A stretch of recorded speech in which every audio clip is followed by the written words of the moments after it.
Bayangan yang mengikuti. Ardi akhirnya berhasil keluar dari ruangan tempat boneka itu berada. Namun, lorong yang ia lalui kini terasa lebih panjang dan gelap dibanding sebelumnya. Suara langkah kecil yang menyeramkan terus terdengar di belakangnya, membuatnya merasa bahwa ia tidak sendiri. Dengan senter yang mulai meredup, Ardi berusaha mencari jalan keluar dari lorong yang seolah tidak berujung. Saat ia terus berjalan, ia mulai melihat bayangan hitam kecil yang bergerak cepat di sudut-sudut dinding. Tiba-tiba, sebuah suara berat dan serak terdengar dari kejauhan. "Kamu tidak seharusnya berada di sini." Ardi berhenti sejenak, mencoba mengatur napasnya, tetapi suara itu semakin mendekat. Di salah satu dinding lorong, ia melihat ukiran yang tampaknya berbentuk seperti peta. Dengan cepat, ia menyadari bahwa ukiran itu menunjukkan sebuah jalur keluar. Namun, jalur tersebut akan membawanya kembali melewati ruangan tempat boneka tua itu berada. Meski takut, Ardi merasa tidak punya pilihan lain.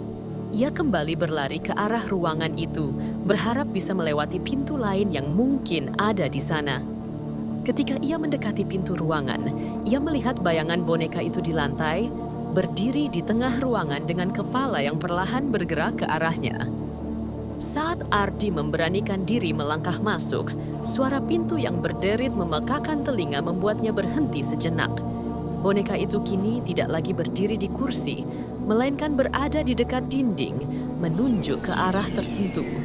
Ardi melihat ke arah yang ditunjukkan boneka itu dan menemukan sebuah pintu kecil di sudut ruangan, hampir tersembunyi di balik tumpukan kayu tua. Dengan tergesa-gesa, Ardi membuka pintu kecil itu dan masuk ke dalam, meninggalkan boneka di belakang. Namun, ia mendapati dirinya berada di ruangan yang lebih aneh. Dindingnya penuh dengan coretan simbol misterius yang seolah-olah berdenyut hidup. Di tengah ruangan, terdapat sebuah meja kecil dengan buku tua di atasnya. Buku itu tampak seperti jurnal seseorang yang pernah tinggal di rumah ini. Saat Ardi membuka buku itu, ia membaca catatan yang berbunyi, "Jika kau melihat mereka, kau tidak akan pernah bisa pergi." Tiba-tiba, suara langkah berat terdengar dari luar ruangan, seperti sesuatu yang besar sedang mendekat. Ardi menutup buku itu dan berusaha mencari jalan keluar. Tetapi pintu kecil yang ia masuki sudah menghilang, menyisakan hanya dinding kosong.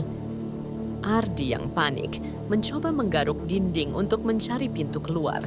Suara langkah berat semakin mendekat dan bayangan besar perlahan terlihat di bawah celah pintu utama. Kamera beralih ke wajah Ardi yang penuh keringat dan ketakutan saat suara pintu besar terbuka perlahan, lalu layar menjadi gelap.